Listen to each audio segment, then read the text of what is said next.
today let's talk about paintbrushes. So if you look behind me here, we have a lot of paintbrushes here at the store. And the reason why we have a lot of different paintbrushes is because they're all needed and everyone has their favorite and they all work better for certain applications. So one of the things that is important to think about when you get a paintbrush is what kind of paint are you using? Are you using an oil-based paint or a latex-based paint? And you might say, why? Why does that matter? Well, it matters a lot because one of those paints has water in it. And when you take a natural fiber, a natural bristle, which would be similar to your own hair, when you take a shower, your hair all goes limp.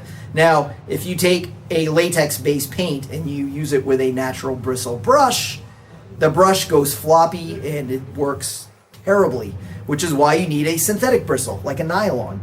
So the bristle really, really matters when you're painting. You got to use the right bristle to match the right type of paint. So here at the store, we have a lot of different types of brushes in the latex. And a lot of it has to do with personal preference, but a lot of it is also quality. If you want a really nice paint job, you got to use a really good quality brush. If you use a cheap brush, you're not going to get the results you want. You're going to be frustrated. It's going to be hard to get the paint on. It's going to be streaky. It's going to look terrible. Spend a little extra money, use a really nice paintbrush, and you're going to be a much happy painter. So some of these different brushes, so our top shelf brush here is the Corona brush. They're made in Florida by a family business, handmade brushes, and these brushes they perform. You can wash them over and over and over again, and they really hold up well. This brush here is the Vegas nylon. It's very soft bristles, so you're going to get that really nice finish. You have this one here, which is a little bit stiffer. The tips aren't as smooth. They aren't quite as soft, but will give you a very smooth finish. Why a soft brush? Why a stiff brush? Well, a softer brush is going to put more paint on, but it's not going to cut in generally as well. A stiff brush will allow you to really cut in so maybe you can avoid using tape. If you're doing 2 coats, which is recommended, versus 1 heavy coat, you're going to get a much better paint job. Using a slightly stiffer brush will allow you to have a much smoother coat and a much better finish. And depending on what you're doing and your time frame is going to give you different ideas on what brush you might want to use. The Purdy is also a handmade American brush, made in Oregon. Years ago, Purdy really was the big name. The Corona brushes has really moved into their market share, and a lot of professional painters now are preferring the Corona over the Purdy these days. The Worcester is an American brush too, made in Ohio, and these brushes are machine made, which is why they're a little less, but when it comes for bang for your buck, really great brush. Now, if you look at all the different sizes, if you use a really large brush, it's going to make you tired. For example, if you're using a 4-inch brush painting siding, unless you're really accustomed to it, you're going to be incredibly tired. So a 3-inch brush might work better, a 2-inch.